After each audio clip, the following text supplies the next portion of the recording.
दलितों के मसीहा जिसको दुनिया मानती है, बाबा साहब डॉक्टर B.R. अम्बेडकर के बाद मान्यवर काशीराम साहब हैं, भीम आर्मी चीफ भी उन्हीं को मानते हैं। कहाँ से चुनाव जीते थे? तो ये चुनाव के रिजल्ट थोड़ा सा खराब आ गए हैं। इसका ये मतलब नहीं है कि हमारी बहुजन समाज पार्टी खत्म हो गई है या मेरा कोई बेस वोट नहीं बचा या कोई कैडर नहीं बचा। शिक्षा मंत्रालय क्यों इस्तीफा दे? क्यों नहीं मोदी जी इस्तीफा देंगे? शिक्षा मंत्रालय क्यों इस्तीफा दे? क्यों नहीं मुख्यमंत्री इस्तीफा देंगे? क्यों नहीं प्रधानमंत्री इस्तीफा देंगे? उनके नेतृत्व में सारा खेल हो रहा है। नमस्कार, श्रेष्ठ यूपी देख रहे हैं आप और मैं हूं आपके साथ विक्के सिंह। लोकसभा चुनाव खत्म हो चुका है, परिणाम आया तो देखा आपने कि किस तरीके से बसपा का शर्मनाक हार हुआ हर जगह पर। दूसरी एक चीज जो ये है कि आने वाले उपचुनाव में विधानसभा की जो 9-10 सीटें खाली हुई हैं उनको लेकर जो उपचुनाव है, ये सवाल है कि क्या उस पे बसपा अपने उम्मीदवार उतारेगी या नहीं उतारेगी। दूसरा ये दलितों के वोट को लेकर लगातार जद्दोजहद जारी है कि वो कांग्रेस के साथ जाएं, समाजवादी पार्टी के साथ जाएं या फिर वो भीम आर्मी चीफ के साथ जाए या फिर मायावती के साथ बने रहे। एक बड़ा सवाल है और ये सवाल के जवाब आने वाले विधानसभा चुनाव में निश्चित रूप से मिलने वाला है। हमारे साथ बातचीत करने के लिए जावेद सिमनानी जी हैं, बसपा से गोरखपुर सांसद के प्रत्याशी थे बसपा से। तो इनसे समझने का प्रयास करते हैं किस तरीके से देखते हैं आने वाले भविष्य का बसपा का क्या कुछ रोल रहने वाला है। चुनाव विधानसभा के होने वाले हैं, उपचुनाव होने वाले हैं, 10 सीटों पर तकरीबन उपचुनाव होंगे। किस तरीके से देख रहे हैं बसपा जिस तरीके से विधानसभा के चुनाव में भी 2022 के चुनाव में भी अपना एक कह सकते हैं कि खराब प्रदर्शन की और उसके बाद अब लोकसभा चुनाव में भी उसी तरीके का प्रदर्शन दोहराई, किस तरीके से देखते हैं इसको? बहुजन समाज पार्टी अपनी पूरी ताकत से चुनाव लड़ी है लोकसभा का। इंडिया गठबंधन ने गुमराह कर दिया। जनता संविधान बचाने के नाम पर बहुत से लोग इकट्ठा होकर मोदी को हराने के नाम पर, संविधान को बचाने के नाम पर पोलराइजेशन हुआ और तमाम वोट इकट्ठा हो गए, जिसका नुकसान बहुजन समाज पार्टी को हुआ है। और तेलुगु देशम पार्टी एक है, आप लोग जान रहे होंगे, इस बार जो है अच्छी सीटें भी उनकी निकल करके आई हैं और इस भारतीय जनता पार्टी की लंगड़ी सरकार को उनका सपोर्ट भी है। अभी कुछ वर्षों पहले लोगों ने कहा कि पार्टी खत्म हो गई, उनकी पार्टी को, मगर सीटें नहीं आई थी, लोगों ने कहा पार्टी खत्म हो गई। मगर उसके बाद जब चुनाव हुआ तो आज वो पूर्ण बहुमत की अपने प्रदेश में उनकी सरकार है। तो ये चुनाव के रिजल्ट थोड़ा सा खराब आ गए हैं। इसका ये मतलब नहीं है कि हमारी बहुजन समाज पार्टी खत्म हो गई है या मेरा कोई बेस वोट नहीं बचा या कोई कैडर नहीं बचा या संगठन नहीं है, ऐसा कुछ नहीं है। कैडर वोट आपके दलित वोटर ही तो थे। इस बार बिखराव देखने को मिला है ना दलित वोटर में? दलित वोटर में बिखराव देखने को अगर मिला होता तो 1,50,000 खलीलाबाद लोकसभा में वोट कैसे पाते? 1,80,000 आजमगढ़ में वोट कैसे पाते? 60,000 वोट इस गोरखपुर में जो माननीय मुख्यमंत्री की धरती है, यहाँ 60,000 वोट बीएसपी पाई, ये कैसे पाती? बहुजन समाज पार्टी का वोट कुछ कम हुआ है और वो सिर्फ और सिर्फ संविधान बचाने के नाम पर बहुजन समाज पार्टी के कुछ कोर वोटर और धन है इस देश की जनता। यही तो लोकतंत्र की खूबसूरती है। लोकतंत्र की इस खूबसूरती ने 400 पार वालों को अपनी औकात में ला दिया। ये लोकतंत्र की खूबसूरती है। कोई वोटर किसी का बंधुआ नहीं है। वोटर इस बार मोदी जी को हराने के लिए, संविधान को बचाने के लिए अगर वोटरों ने इंडिया गठबंधन को वोट दे दिया है तो उसमें हमारा नुकसान हुआ है। बाकी और तो ऐसी कोई बात नहीं। हम लोग आने वाला विधानसभा चुनाव लेकिन वही वोटर्स कहीं ना कहीं ये आप मान सकते हैं ना कि इंडिया गठबंधन को वोट देकर वो ठगे नहीं गए। नहीं, ठगे तो गए हैं, ठगा तो महसूस कर रहे हैं अपने आप को। वो जो वोटर संविधान बचाने के नाम पर उत्तर प्रदेश में इंडिया गठबंधन की तरफ चले गए और उसके बाद भी इस देश में आदरणीय बहन सुश्री मायावती जी को अवॉइड करके, इस देश में बहुजन समाज पार्टी को अवॉइड करके भारतीय जनता पार्टी का विकल्प नहीं बना जा सकता है। ये भी तो साबित हो गया।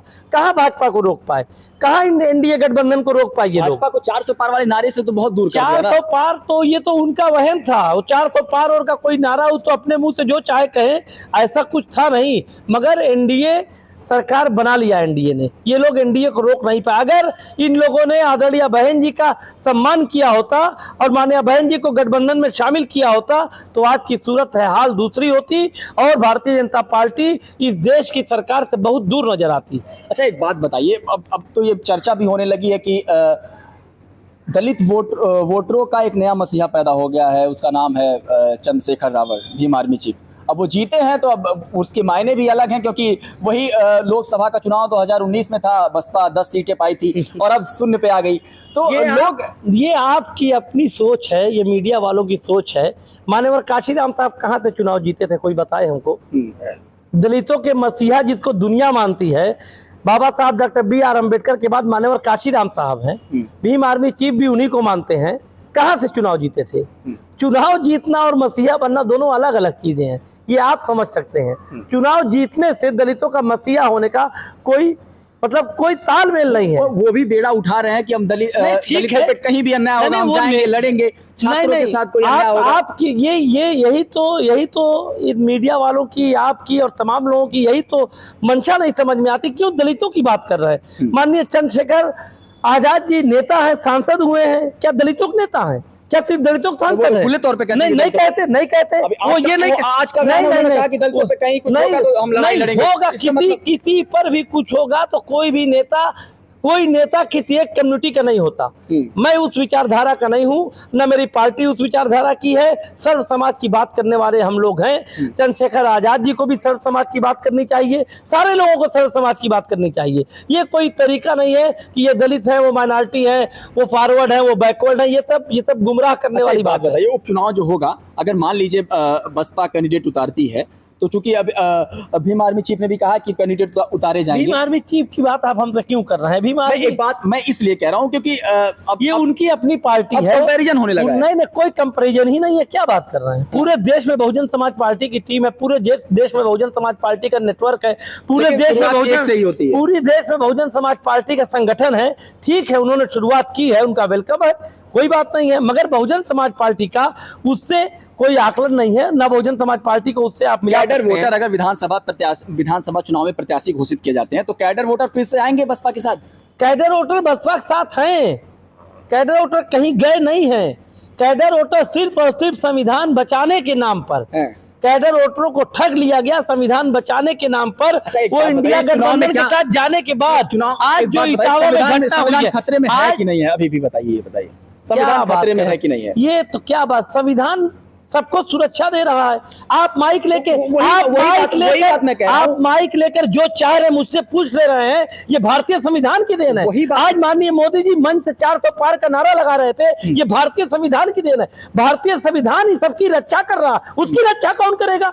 भारतीय संविधान पे अगर कोई बात आ गई, आज बहुजन समाज पार्टी कमजोर हो गई। आज बहुजन समाज पार्टी के सदस्य नहीं है पार्लियामेंट में, नहीं है विधानसभा में, तो क्या कोई संविधान ले लेगा? इतना आसान है? हमारे लोग हैं, हम रोडों पर आ जाएंगे, हम रोड पर आ जाएंगे। इसी बात को तो वहां पे भजाया गया ना, जो वोटर हैं उनके जहन में यही बात तो लाया गया ना। ठगा गया, उनको ठगा गया। पिछली बार 15 लाख रुपया बताकर ठगा गया।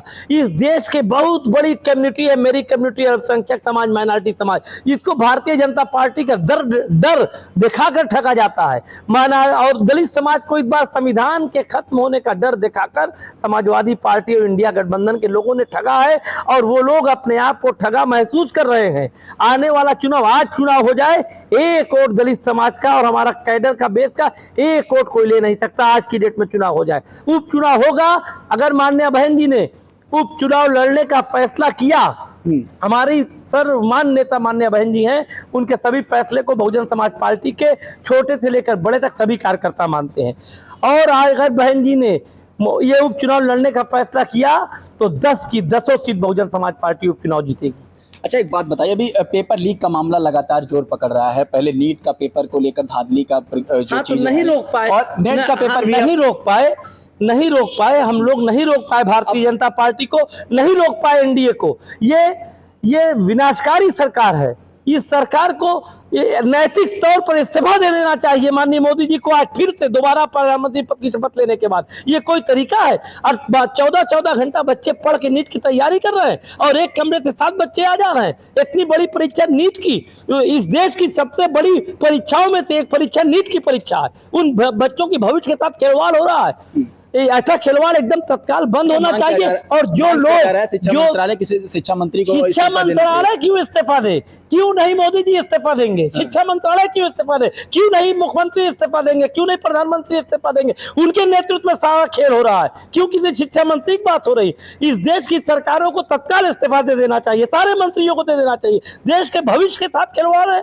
जो बच्चा 14-14, 12-12 घंटा पढ़ रहा है और 2 साल लगातार पढ़ रहा और उसके बाद नीट की परीक्षा में बैठा, परीक्षा पेपर लीक हो जा रहा।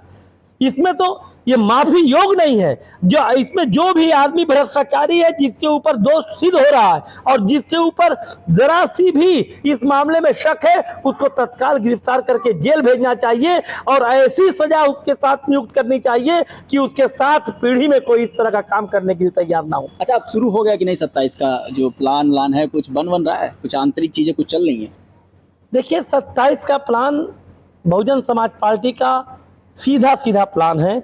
बहुजन समाज पार्टी अपने विचारधारा के साथ कोई समझौता करने वाली नहीं है। बहुजन समाज पार्टी अपने मिशन और मूवमेंट के साथ कोई समझौता करने वाली नहीं है। बहुजन समाज पार्टी की जो मुखिया हैं, बहुजन समाज पार्टी के जो फाउंडर मेंबर हैं, ये सब त्याग वाले लोग हैं। हम लोग त्याग करना जानते हैं। अभी आज के 4-5 साल पहले आपने देखा होगा, राज्यसभा जैसे उच्च सदन में जब माननीय बहन जी को दलितों की बात रखने का मौका नहीं मिला, तो माननीय बहन जी ने उस सीट पर, राज्यसभा की सीट पर लात मार के वापस आ गई, जबकि बीएसपी के पास उस वक्त इतनी ताकत नहीं थी कि दोबारा से राज्यसभा चली जाए। मगर उस कंडीशन में भी अभी 4 साल बचा हुआ था, चाहती तो राज्यसभा में रहती, मगर उस सीट पर लात मार के त्याग करके बहन जी वापस चली आई। माननीय काशीराम साहब को इस देश का राष्ट्रपति बनाया जा रहा था, मगर माननीय काशीराम साहब ने उस राष्ट्रपति के पद को लात मारकर त्याग के इस बहुजन समाज पार्टी को खड़ा किया है। हमारी पार्टी, हमारा मिशन मूवमेंट से कभी कोई समझौता नहीं होगा।